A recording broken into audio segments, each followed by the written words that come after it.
Hello all my dear engineers, welcome to Delta Academy. मेरा नाम है रंजन। स्टार्ट करते हैं यूनिवर्सिटी की पाठशाला को। तो यूनिवर्सिटी की पाठशाला में अभी तक के लेक्चर्स में आप लोगों ने रेजोनेंस के बारे में समझा, series resonance, parallel resonance, bandwidth और ऐसे बहुत सारे अलग अलग टॉपिक्स सिंगल फेज एसी के आप अभी पढ़ रहे हैं। और इसी सीरीज में, इसी मॉड्यूल नंबर 2 के अंदर का आज का ये जो वीडियो है, ये डील करेगा in another new topic, that is power and power factor. तो आज के इस वीडियो में हम पावर और पावर फैक्टर के बारे में सीखेंगे, समझेंगे मस्त तरीके से, सो दैट कि आगे चल के जब आप न्यूमेरिकल बनाएं तो आपको बढ़िया से क्लैरिटी रहे। इवन जब 3 फेज एसी जब पढ़ने जाएंगे, वहां पर भी चीजें आपको एकदम मस्त वे में क्लियर रहेंगी। ठीक। और एक और बढ़िया सी बात यह है कि ये टॉपिक के कंप्लीशन के बाद आपका सिंगल फेज एसी का चैप्टर भी कंप्लीट हो जाएगा। यानी इसके बाद सिर्फ न्यूमेरिकल बनाने का पार्ट बचेगा। थ्योरेटिकल पोर्शन आप पूरा पढ़ चुके होंगे बढ़िया तरीके से। ठीक। चलिए तो स्टार्ट करते हैं बिना देरी की। और सबसे पहले आपको बताते हैं कि इस चैप्टर में कंटेंट आज इस वीडियो में क्या क्या दिखेगा आपको। सबसे पहले तो हम बात करेंगे पावर ट्रायंगल के बारे में। एसी सर्किट्स के लिए पावर ट्रायंगल कैसे वर्क करता है। फिर उसके बाद पावर फैक्टर और उसका इंपॉर्टेंस समझेंगे। शॉर्ट सा वीडियो रहेगा आज। और इसके बाद एंड पे हम लोग कुछ प्रीवियस ईयर क्वेश्चन और एक आध सैम्पल क्वेश्चंस या एक आध एग्जाम्पल क्वेश्चंस जो है वो डिस्कस करेंगे। ठीक है। चलिए let us begin the video. तो पिछली क्लास में आप लोगों ने देखा कि हमने यहाँ पर पावर जो है, रेजोनेंस जो है उसके बारे में डिस्कस किया हुआ था। अब प्रीवियस वीडियो को आप ऊपर आई बटन पे क्लिक करके भी देख सकते हैं। आई बटन इस पूरे ड्यूरेशन पे कहीं पर आया होगा।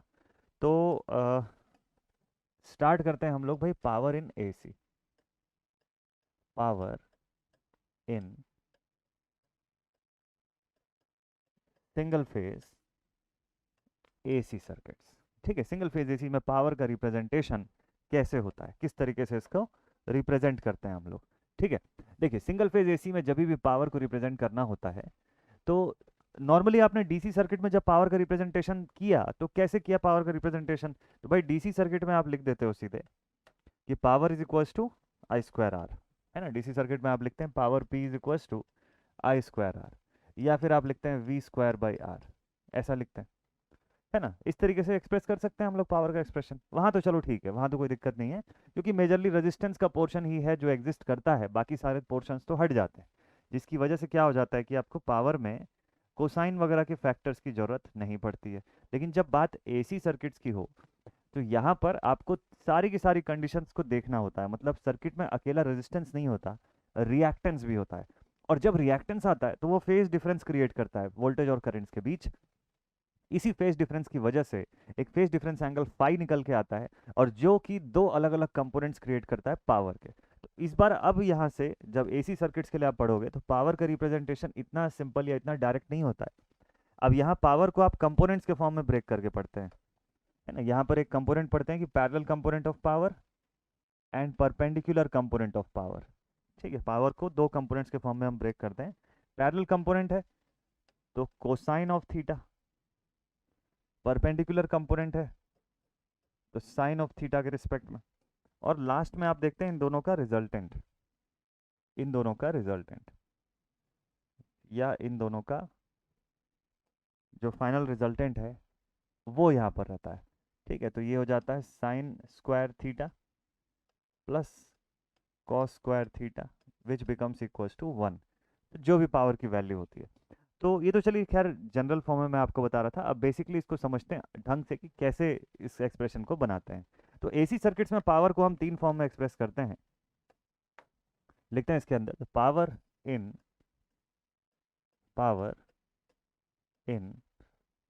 AC circuits,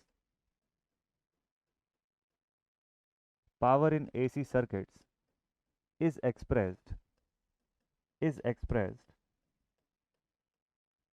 in three forms.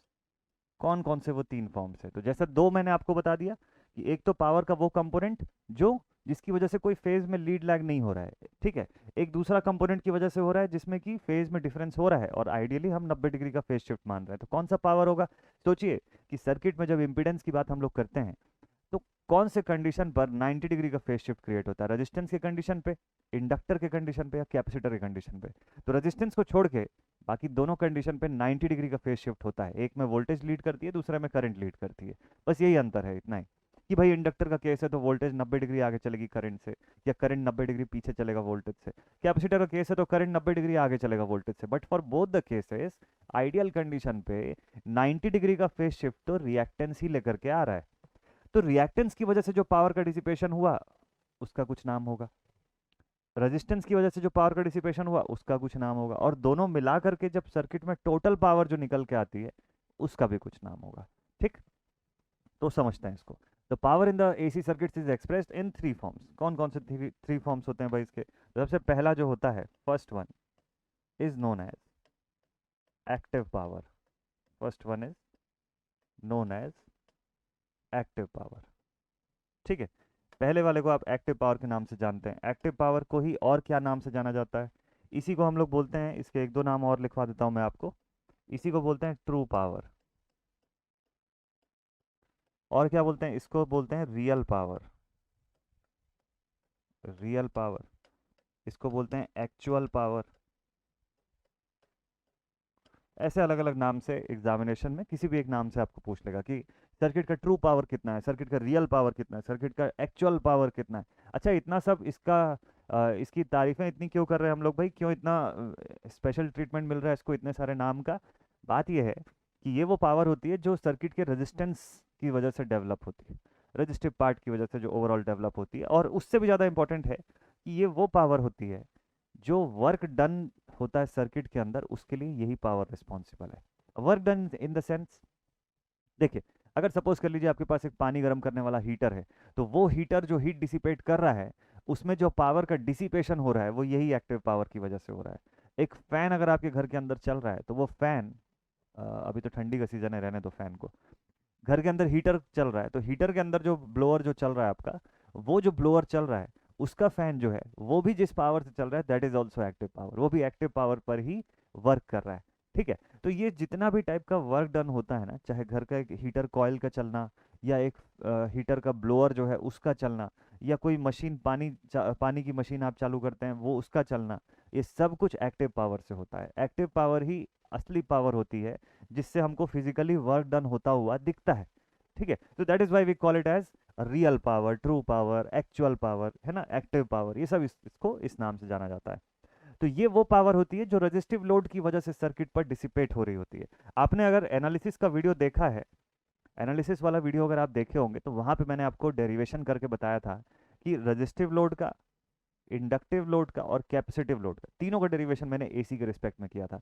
तो आपने देखा कि पावर का डिसिपेशन सिर्फ एक केस में आया, that was in the case of resistive load, जबकि इंडक्टर और कैपेसिटर के केस में पावर की वैल्यू जीरो आई। तो ये कंडीशन बड़ी इंपॉर्टेंट है, इसको आगे चल के ग्रेजुअली और समझ में आएगा आपको अच्छे से। तो इसमें देखते हैं, लिखते हैं इसमें कि it is the power dissipated dissipated due to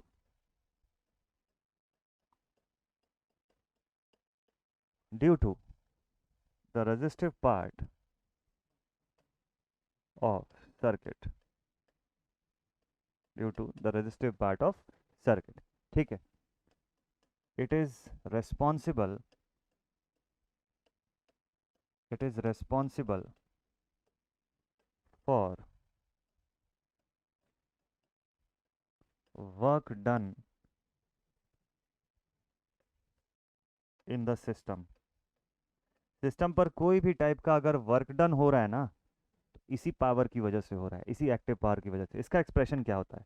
देखिए, तो पावर का स्टैंडर्ड एक्सप्रेशन जो होता है वो V R M S into I R M S का होता है।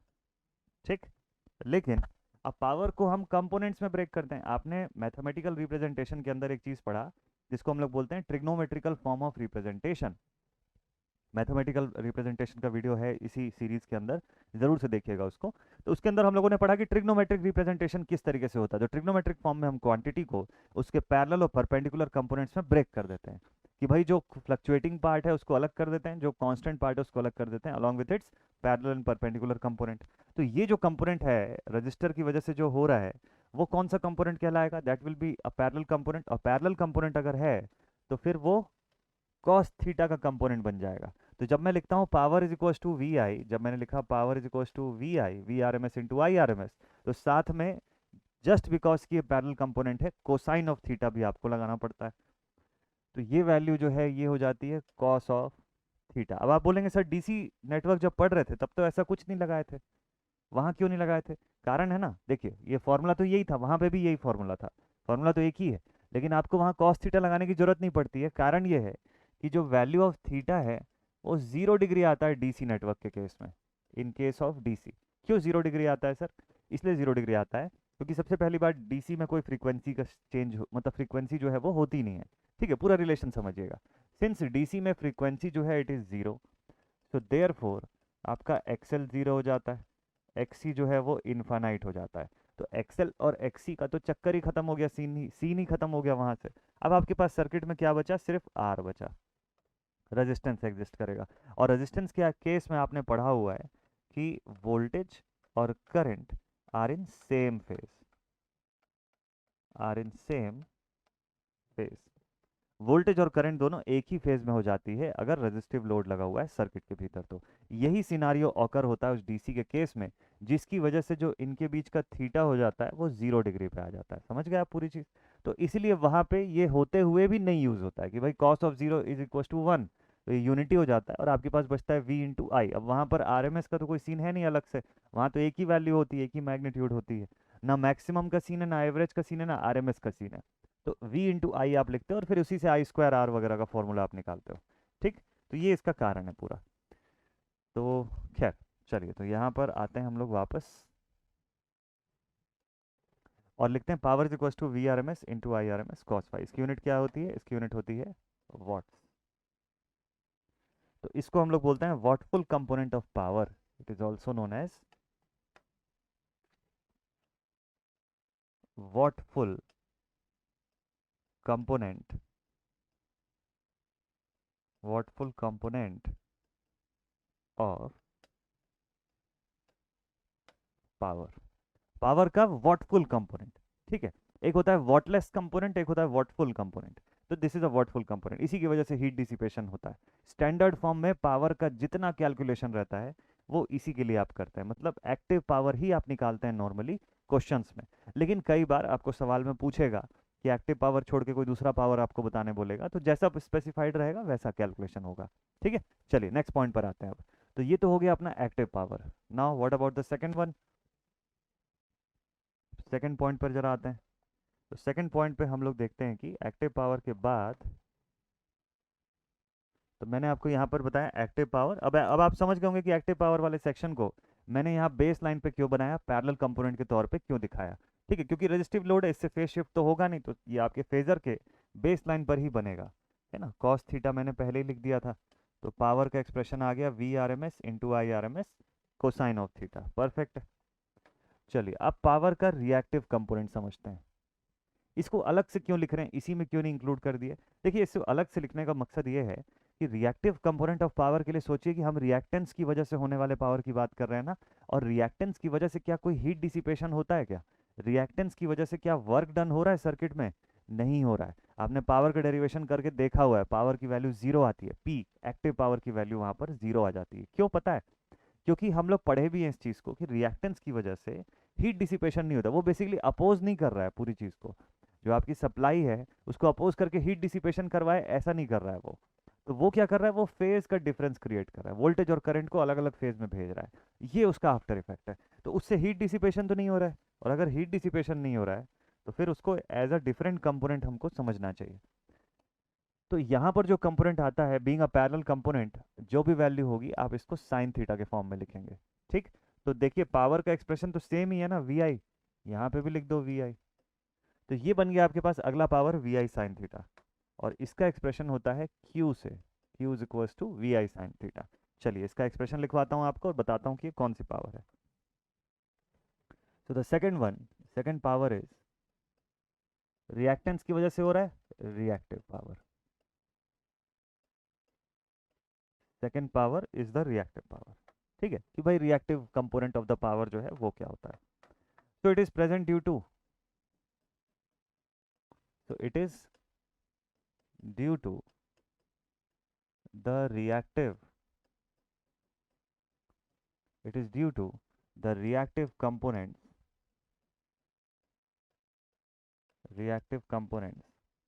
of the given circuit. जो भी सर्किट है उसके अंदर जो रिएक्टिव कंपोनेंट्स हैं वो इस पावर फ्लो के लिए रिस्पॉन्सिबल होते हैं। मान लीजिए किसी सर्किट में केवल इंडक्टर लगा हुआ है, कौन सी पावर फ्लो होगी उसके अंदर? रिएक्टिव पावर फ्लो होगी। क्या एक्टिव पावर कुछ भी फ्लो होगी क्या? आइडियल इंडक्टर है तो जीरो, कोई एक्टिव पावर नहीं फ्लो होगी उसके अंदर। ठीक है, चलिए, तो it is the power due to the reactive component of the circuit. ठीक, इट डज नॉट, थोड़ा ग्रामेटिकल मिस्टेक है यहाँ पे, it will not contribute to any type of any type of work done in the circuit किसी भी type के work done में ये कंट्रीब्यूट ही नहीं करेगा। सर्किट में कोई भी टाइप का वर्क डन नहीं करवाएगा, बट रिएक्टिव पावर रहेगा। एक्सप्रेशन क्या बनेगा इसका?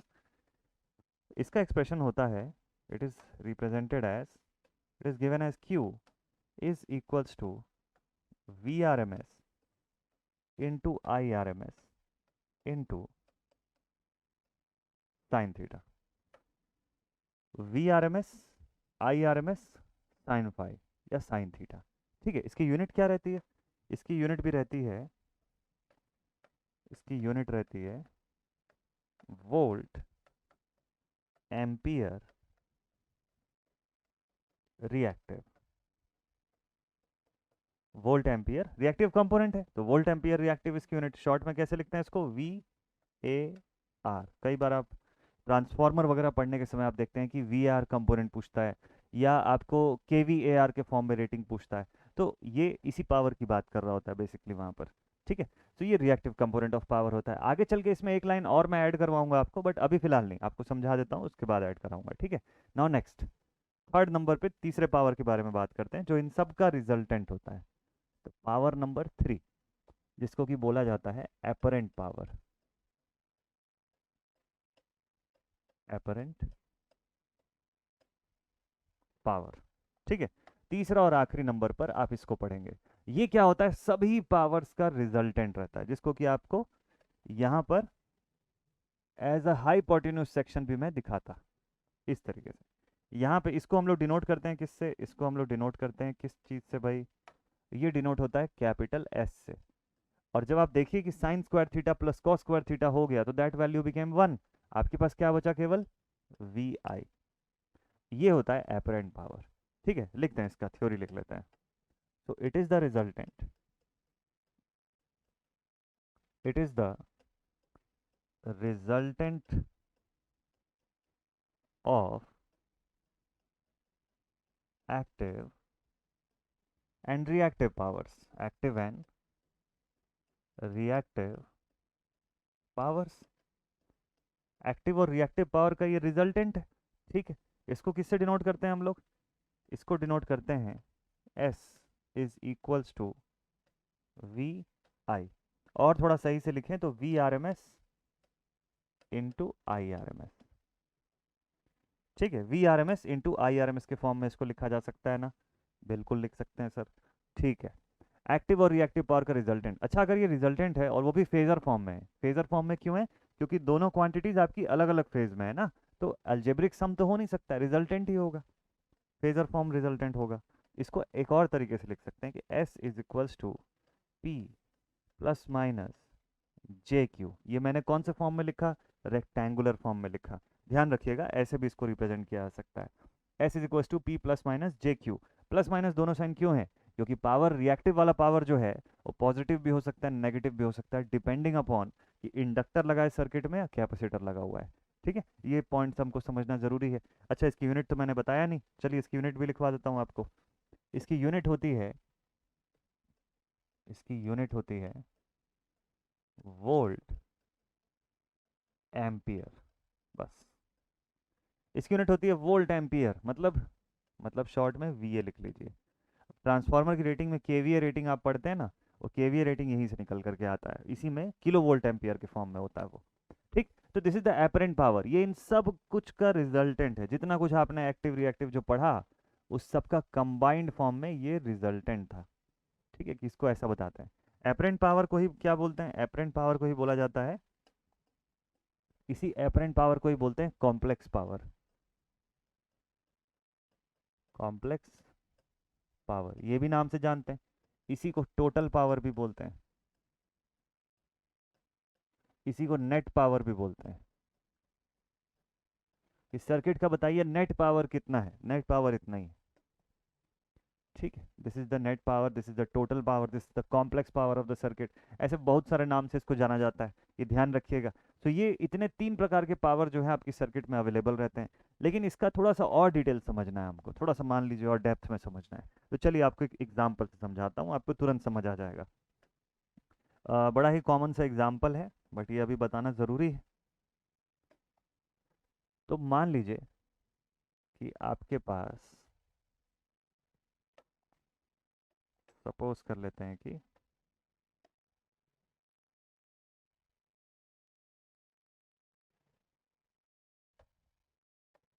ऐसा एक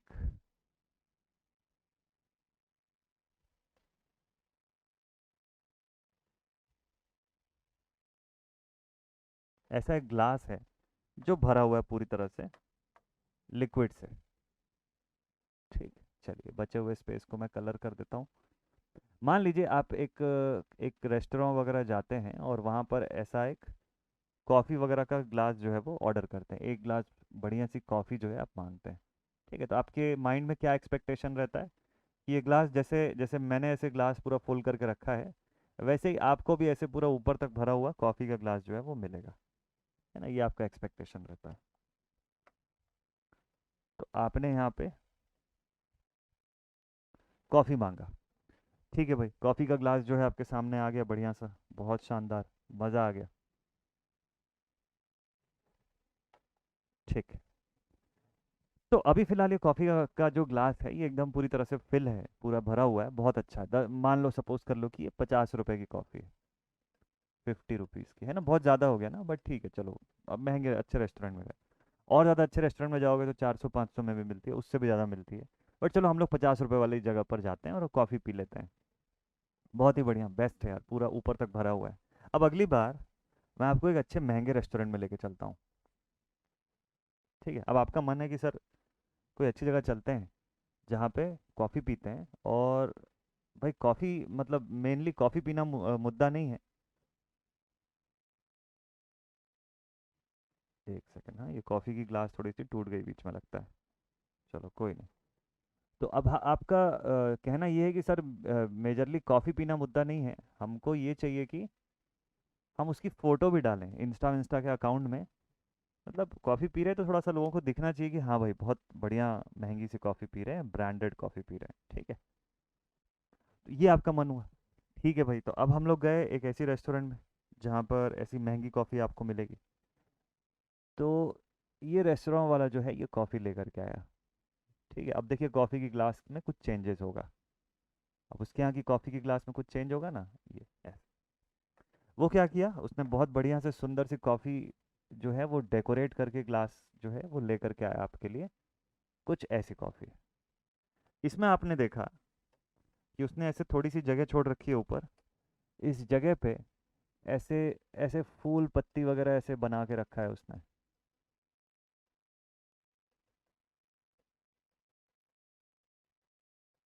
ऐसा कुछ, है ना, ये ऐसा पत्ती वत्ती सब बना के रखा है, ये साइड साइड में ऐसा उसकी ग्लास में ऐसा कलरिंग वगैरह सब करके साइड साइड पर ऐसे चॉकलेट वॉकलेट का बना के रखा है।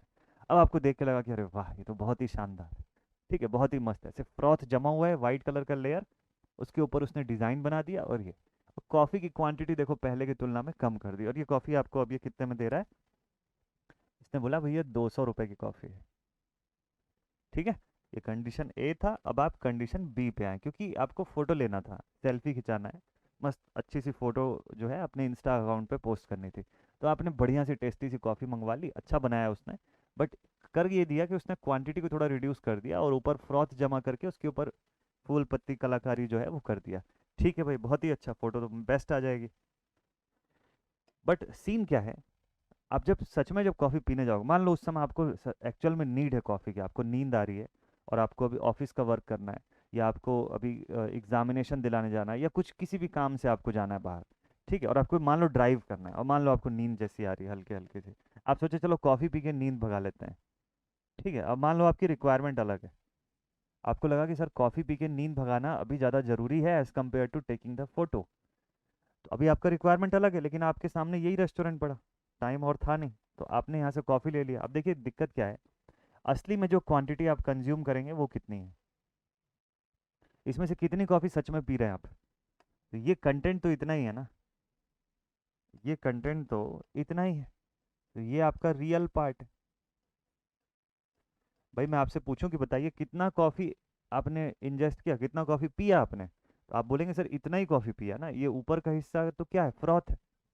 भाई कई लोगों के ऐसे ऐसे मुंह के ऊपर ऐसे फ्रॉथ की ऐसे लेयर बन जाएगी, उसकी भी फोटो खींच लेंगे, है ना, ऐसे मूंछों पर लग जाएगी कई लोगों के, ऐसे फेस के ऊपर ऐसे ऐसे एक एक एक अलग से एक माउथ बन जाएगा इस कॉफ़ी की, मतलब इस फ्रॉथ की वजह से, यही तो होगा, उसको पियोगे थोड़ी ना, वो पी भी नहीं सकोगे उसको, ठीक है, तो इतना हिस्सा तो वेस्ट हो जाएगा ना आपका, जो दिखने में तो था पूरा ऊपर तक, बट असलियत में था नहीं वो, बट रियलिटी में वो था नहीं।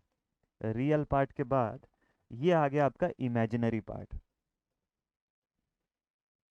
इमेजिनरी पार्ट, कि भाई दिख तो रहा था लेकिन मिला नहीं है, अच्छा बहुत बढ़िया, और सब कुछ को मिला के ये आपका टोटल कॉफ़ी हो गया, यहाँ से यहाँ तक 200 रुपये का एक फुल ग्लास आपको मिला, तो दिस इज टोटल कंटेंट, कि टोटल कंटेंट आपको इतना मिला, है ना, ये बहुत ही बढ़िया है, दिस इज राइट। चलिए इसी का कंपैरिजन इलेक्ट्रिकल फॉर्म में अगर मैं आपको करके बताऊं, तो यही होता है एक्टिव पावर, यही काम करता है एक्टिव पावर, मतलब असलियत में जो कॉफ़ी आप पी रहे हैं जिसका स्वाद आपको आ रहा है वो एक्टिव पावर है, वही हमारा एक्टिव पावर, क्योंकि रियल में जो वर्क डन हो रहा है सर्किट में वो एक्टिव पावर कर रहा है। दूसरा इमेजिनरी पार्ट जो है, जो दिख तो रहा था कि पावर का हिस्सा है, जो दिख तो रहा था कि इस कॉफ़ी मग का हिस्सा है, लेकिन मिला नहीं आपको, आप कंज्यूम नहीं कर पाए उसको, that is the reactive power, this is the reactive power, ठीक। और सब कुछ को मिला करके जो टोटल आपको मिला, ये एक्टिव रिएक्टिव मिला करके जो पूरा ये एक ग्लास जो कंटेंट बना आपके पास, वो क्या है, this is the apparent power, this is the apparent power. अब ये देखिए इनका कंपैरिजन आपको ज़्यादा अच्छे से क्लियर हो जाएगा, अब आपको पता रहेगा कि एपरेंट एक्टिव और रिएक्टिव के बीच का डिफरेंस क्या है। अब एक बात बताइए, चलिए एक और एग्जांपल आपको देता हूँ इसी से मिलता जुलता, अब अगले एग्जाम्पल पे आइए आप।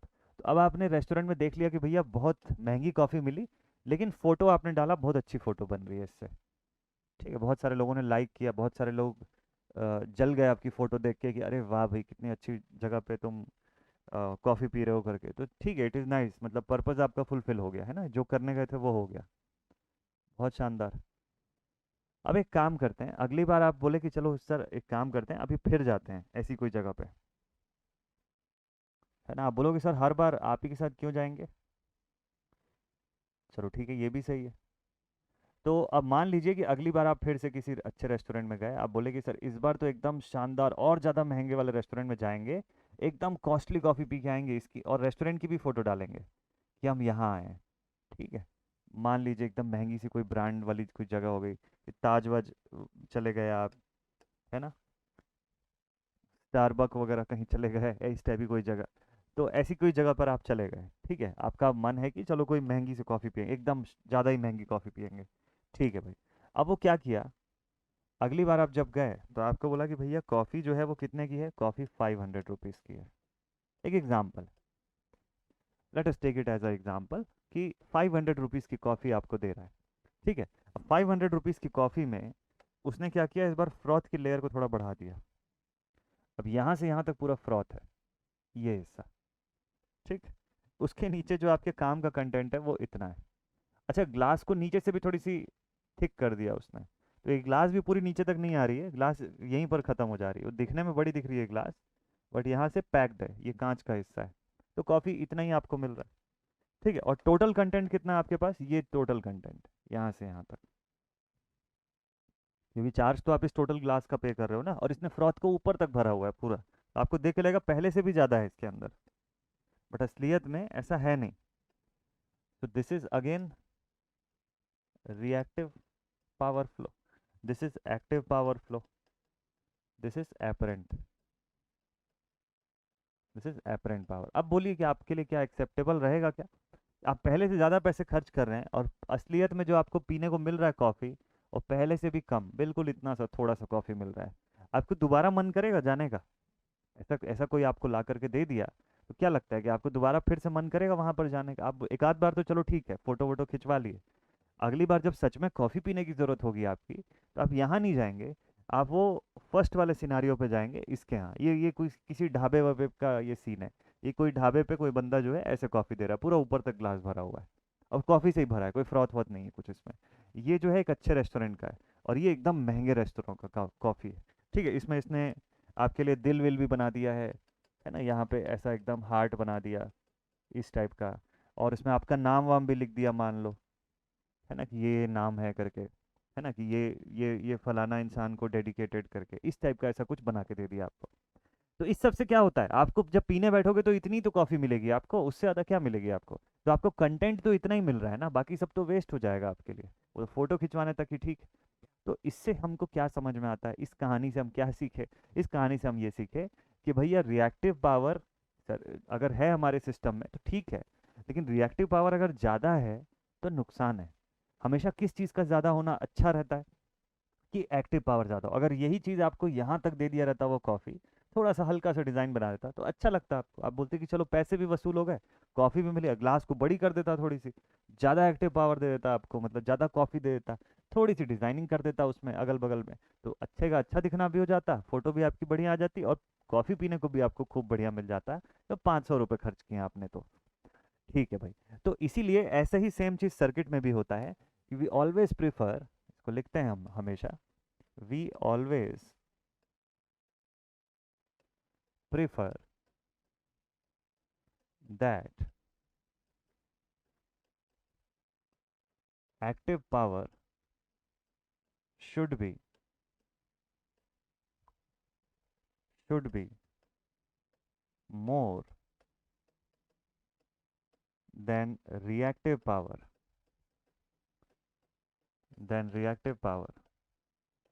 in any circuit। तो किसी सर्किट में अगर मान लीजिए रिएक्टिव पावर फ्लो ज़्यादा हो जाएगी ना, अब अगली बार आप कॉफ़ी पीने गए और वो यहाँ तक का सपोज कर लो फ्रॉथ डाल के दे दिया, तो बचेगा ही क्या? आप तो वो ग्लास ही फेंक दोगे वहां से, डस्टबिन में फेंक दोगे, बोलोगे भैया इसको भी रख ले, तो पूरा फ्रॉथ ही दे दे आखिरी तक, है ना? अब ऐसे ही बोलोगे। अब यहाँ तक अगर मान लो अगली बार आप गए, तो अगली बार बोला कि सर आपके लिए एकदम 5 स्टार वाली कॉफ़ी मैं बना के ला रहा हूँ, और 5 स्टार बोल के उसने यहाँ तक फ्रॉथ दे दिया, बोले सर इसमें मैं पूरी जादुई महल बना दूंगा इस कॉफ़ी के अंदर, पूरा एकदम आपको महल दिखेगा, आपका नाम दिखेगा, आप बोलोगे तो आपकी फ़ोटो भी छाप दूंगा मैं इसके अंदर, इतना कुछ कर दिया।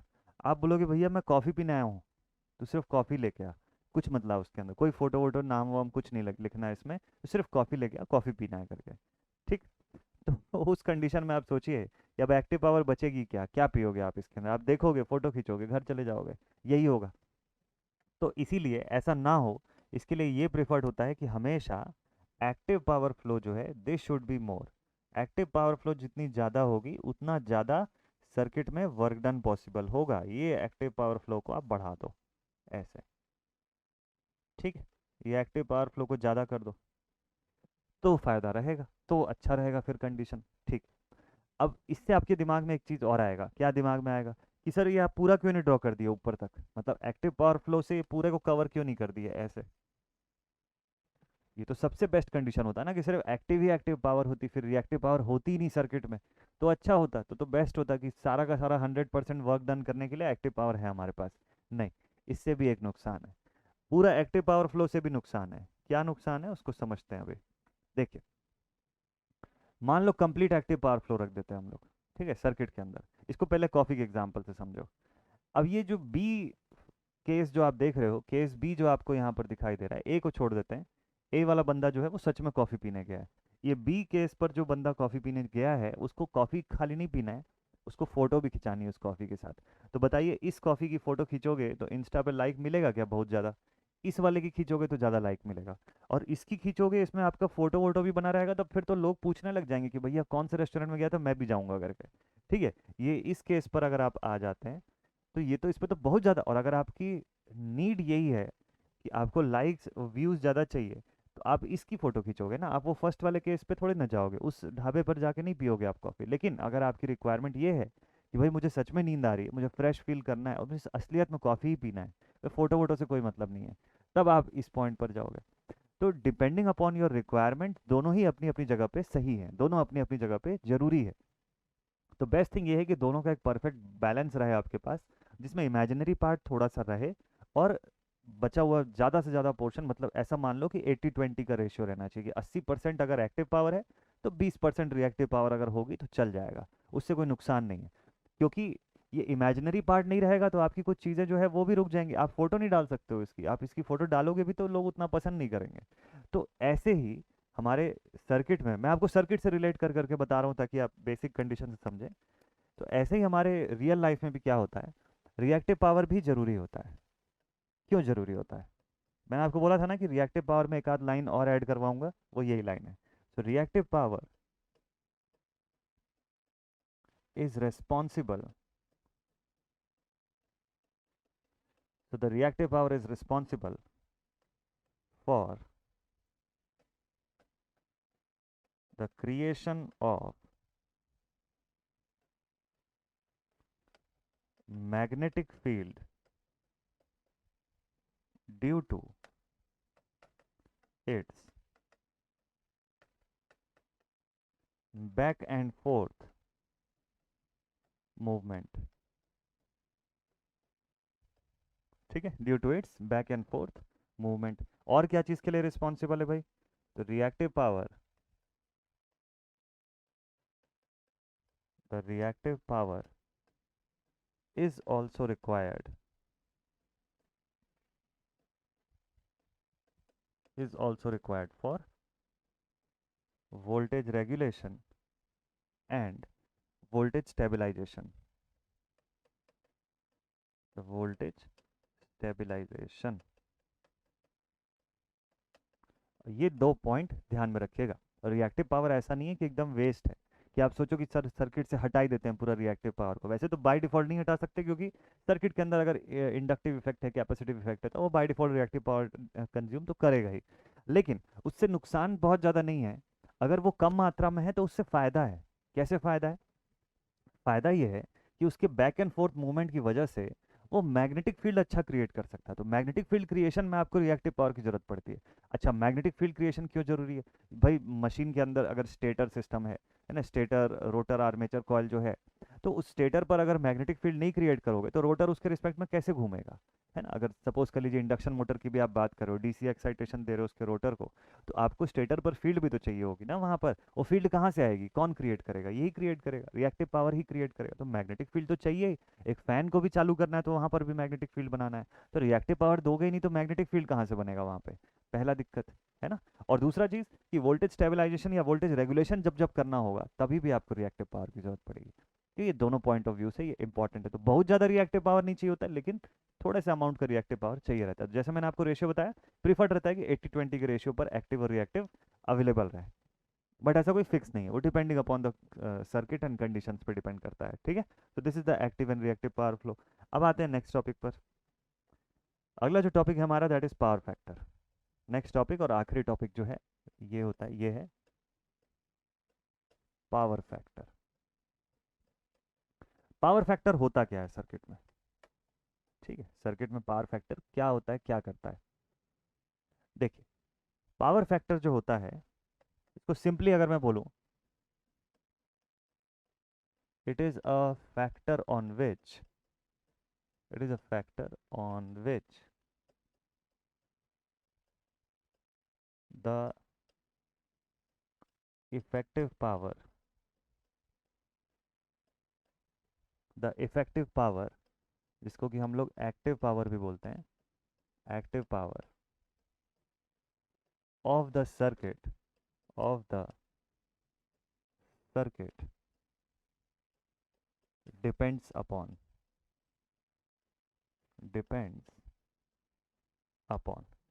अब हमको इतना समझ में आ गया तीनों टाइप की पावर के बारे में पढ़ने के बाद कि पावर तो तीनों ही इंपॉर्टेंट है। मतलब चलो ठीक है, आखिरी वाला तो रिजल्टेंट है। एक्टिव और रिएक्टिव में से देखें तो एक्टिव पावर की इंपॉर्टेंस फिर भी ज़्यादा है। एक्टिव पावर ही नहीं होगा तो वर्क डन ही नहीं हो पाएगा। ठीक है, तो वर्क डन करने के लिए एक्टिव पावर चाहिए, और एक्टिव पावर डिपेंड किसके ऊपर कर रहा है वो देखिए। एक्टिव पावर किस पे डिपेंड कर रहा है? तो एक्टिव पावर का एक्सप्रेशन आप लिखते हैं ना, V R M S into I R M S into cos phi. तो अब आप देखिए यहाँ से कि अगर ये cos फाई की वैल्यू में फाई को मैं बदलता रहूँ, तो cos फाई अगर चेंज होता रहेगा तो मल्टीप्लाइंग फैक्टर है ना, p की वैल्यू को बदलता रहेगा। cos फाई जीरो हो जाएगा, पूरा का पूरा पावर ही जीरो हो जाएगा। cos फाई यूनिटी पे आ जाएगा, पावर मैक्सिमम पे चला जाएगा अपना। तो मतलब ये cos फाई जो है ये कंट्रोल कर रहा है किसको? p को। भाई v और i की वैल्यू तो फिक्स हो जाएगी किसी सर्किट के केस में। मान लीजिए किसी सर्किट के केस में v R M S I R M S की वैल्यू तय हो जाती है, फिक्स हो जाती है। तो भाई फिर cos फाई ही है, और फाई के चेंज होने से मतलब फेस डिफरेंस एंगल जैसे जैसे बदलता जाएगा उसी के हिसाब से पावर फैक्टर में चेंजेस आएंगे। तो इसी को बोलते हैं पावर फैक्टर। तो पावर फैक्टर जो है हम लोग इसको शॉर्ट में कभी पीएफ से शो करते हैं, and this is cos phi. इसको कैलकुलेट करने के अलग अलग तरीके होते हैं। पहला तरीका क्या होता है, इसको कैसे लिखते हैं? तो पहला एक्सप्रेशन ये होता है कि it is the cosine of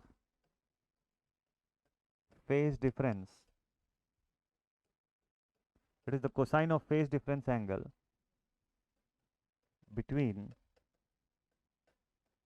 between the voltage and current, between the circuit voltage and current।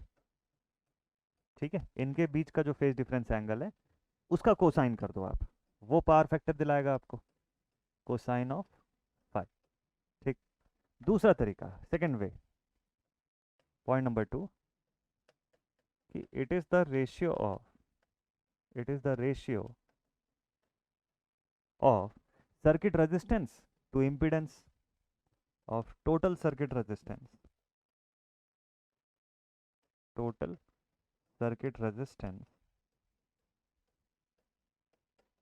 to its impedance। ये भी सही है, मतलब कि आप इसको लिख सकते हो as cos of phi is equal to R by Z. अच्छा, ये आया कहाँ से ये फॉर्मूला? आपको याद होगा कुछ दिन पहले हम लोगों ने इम्पीडेंस ट्रायंगल पढ़ा था। अगर इम्पीडेंस ट्रायंगल वाला टॉपिक आप देखें तो आप वहाँ से रिलेट कर सकते हैं। वहाँ पे मैंने आपको बताया था कि इम्पीडेंस ट्रायंगल से हम लोग अगर उसका कोसाइन ऑफ फाई लेते हैं तो बेस अपॉन हाइपोटेन्यूज होने की वजह से आर बाई जेड का रिलेशन मिलता है। तो मैंने बताया था कि जब पावर फैक्टर पढ़ेंगे तो बताऊंगा ये चीज़, ये वही चीज़ है। तो ये भी एक तरीका है पावर फैक्टर बताने का। और तीसरा, थर्ड पॉइंट क्या है हमारे पास? तो थर्ड पॉइंट है it is the ratio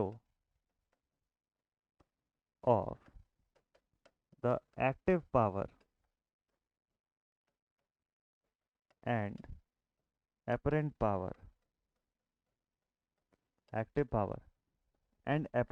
of the circuit,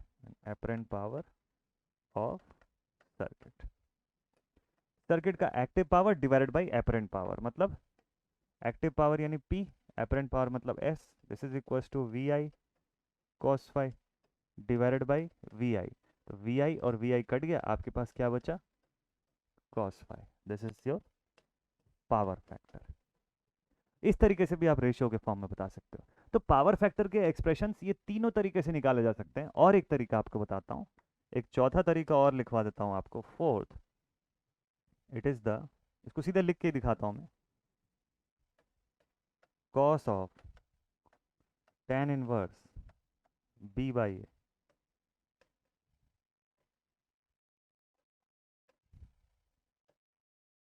इस तरीके से भी आप पावर फैक्टर निकाल सकते हो, मतलब cosine of tan inverse fluctuating component upon constant component, इस तरीके से भी निकाला जा सकता है। ये जो tan इनवर्स b बाई ए मैंने लिखा है, अगर आपने मैथमेटिकल एक्सप्रेशन में रेक्टेंगुलर फॉर्म पढ़ा तो वहां पे मैंने आपको बताया था कि फाई निकालने का तरीका क्या है सर्किट के अंदर, कि आपको फाई या फेज डिफरेंस एंगल अगर कैलकुलेट करना है तो बिल्कुल सिंपल है कि आप tan inverse fluctuating part upon constant part कर सकते हैं सर्किट का, है ना। तो उस आधार पे भी आप इससे फाई निकाल लेंगे और उस फाई का कॉस करेंगे तो फिर आपको यही आंसर मिलेगा। तो मतलब इसको कैलकुलेट करने के ऐसे चार तरीके हैं।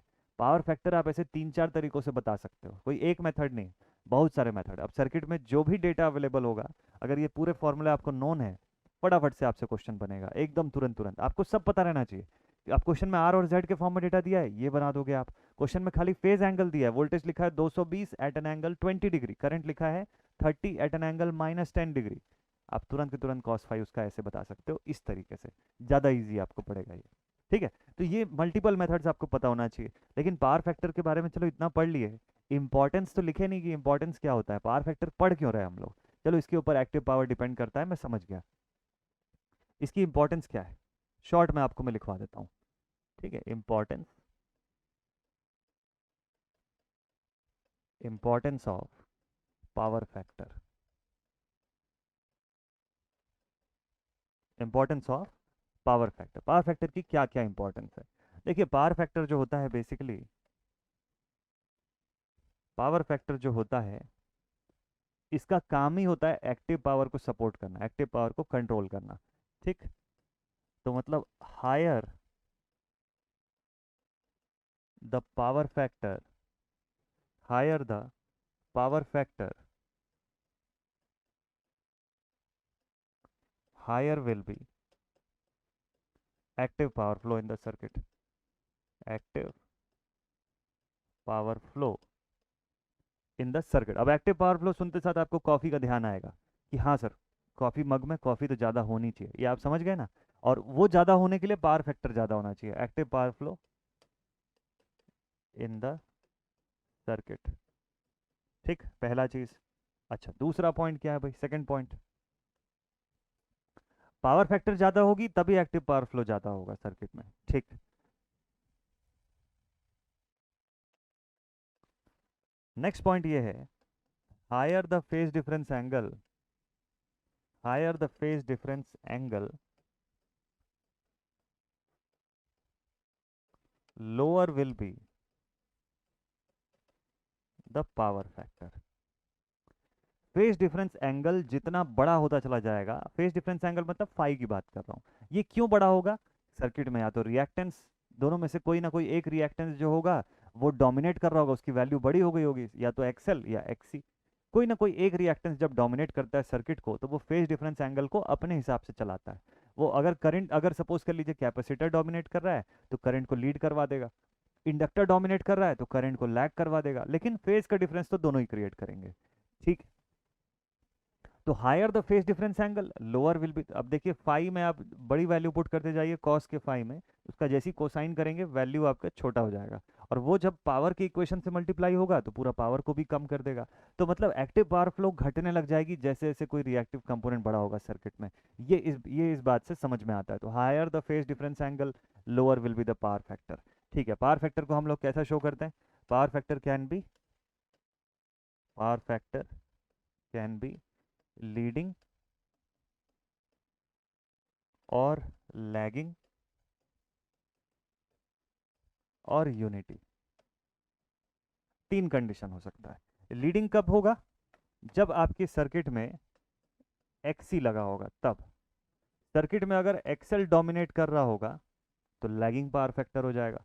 इंडक्टिव रिएक्टेंस मान लीजिए लगा है और वही बड़ा भी है, मान लो आरएलसी पूरा है, आर भी है, एल भी है, सी भी है, बट इंडक्टिव रिएक्टेंस डोमिनेट ही कर रहा है, बहुत बड़ी वैल्यू का है, उस कंडीशन में पावर फैक्टर आपका लैगिंग कंडीशन पे चला जाएगा, ठीक है। और यूनिटी कब हो जाएगा पावर फैक्टर, जब cos फाई की वैल्यू 1 के बराबर आएगी। अच्छा पावर फैक्टर की सबसे बड़ी या मैक्सिमम पॉसिबल वैल्यू जो होती है वो 1 ही होती है, 1 से बड़ा नहीं हो सकता पावर फैक्टर। कभी आप न्यूमेरिकल सॉल्व कर रहे हो और पावर फैक्टर 2 3 4 ऐसा कुछ आ गया, 2 आ गया, 3 आ गया, 4 आ गया, तो समझिएगा गलत सॉल्व हुआ है, कुछ ना कुछ तो मिस्टेक है डेटा में, ठीक है। पावर फैक्टर की value can never be greater than unity, this is the maximum possible value of a power factor, ठीक है। तो यूनिटी रेजिस्टेंस के केस में, क्यों, क्योंकि रेजिस्टेंस के केस में फाई की वैल्यू 0 हो जाएगी, कोई फेज डिफरेंस एंगल ये होने ही नहीं देगा। अगर ये पॉइंट आपको क्लियर है तो मतलब पावर फैक्टर आप समझ चुके हैं। अगर ये पॉइंट नहीं क्लियर हो रहा है तो इसका मतलब आपने एनालिसिस का लेक्चर जो है वो नहीं देखा है, इंपिडेंस ट्रायंगल नहीं देखा है, ये बेसिक का लेक्चर जरूर से देखिएगा, तब ये सारे पॉइंट्स क्लियर होंगे। तो मैंने सीक्वेंस में ही बनाया हुआ है, सीक्वेंस में आप देख लीजिएगा एक बार, ठीक है। So these are the states of power factor, ये अलग अलग कंडीशन है पावर फैक्टर की। और इसी के साथ अपना ये जो टॉपिक है ये भी कंप्लीट होता है, power factor and its importance along with the power and it's power triangle, ठीक है। तो आज के वीडियो में यही था कंप्लीट पूरा कंटेंट। अब अगले वीडियो पर आपको मैं क्वेश्चंस बनवाने वाला हूँ, ठीक है। और संडे को भी लाइव क्लास होगी आप लोगों के लिए, और उस पर भी हम क्वेश्चंस बनाएंगे मस्त तरीके से। तो रेडी रहिएगा एकदम बढ़िया से। तब तक आप ये पूरा का पूरा कंटेंट जो है इसको रिवाइज कर लीजिए। मज़ा आएगा जब न्यूमेरिकल बनाएंगे तो। Revision is must. ये पूरे फॉर्मूले की लिस्ट जो है आपको मैं लिखवा दूंगा एक ही दिन में, ठीक है। तो इसलिए इसके लिए आप एकदम निश्चिंत रहिएगा। तो ये सेशन, ये वीडियो यहीं पर अब एंड अप करते हैं। आई होप आप लोग मस्त से एंजॉय कर रहे होंगे, अच्छे से पढ़ रहे होंगे। कोई और सजेशंस या आपको लाइव क्लासेस और भी किसी अलग टाइम पर चाहिए, या ये सभी क्लासेस आपको लाइव के फॉर्मेट में भी अगर चाहिए, तो मुझे ज़रूर से कमेंट सेक्शन में बताइएगा, ठीक है। मिलते हैं आप सभी से नेक्स्ट वीडियो में। लेकिन उससे पहले एक आखिरी होमवर्क क्वेश्चन आपको देता हूँ आज, ठीक है। आज का होमवर्क क्वेश्चन ये है, ध्यान से सुनिएगा। सवाल ये है कि आप जो घर में इलेक्ट्रिसिटी का बिल पेमेंट करते हैं, ठीक है, सपोज कर लीजिए आपका इलेक्ट्रिसिटी का बिल आया घर पे 1000 रुपए का, 500 रुपए का, जितने का भी आया, वो जो बिल पेमेंट करते हैं वो कौन सी पावर के लिए पे करते हैं? एक्टिव पावर के लिए पे करते हैं, रिएक्टिव पावर के लिए पे करते हैं, या एपरेंट पावर के लिए पे करते हैं? ध्यान से सोच करके इस क्वेश्चन का आंसर दीजिएगा कमेंट सेक्शन में। कमेंट सेक्शन पर ही मैं रिप्लाई करूंगा आपके कमेंट का। मिलते हैं आप सभी से नेक्स्ट वीडियो में। Take care and thank you so much all my dear students for attending this session. जय हिंद।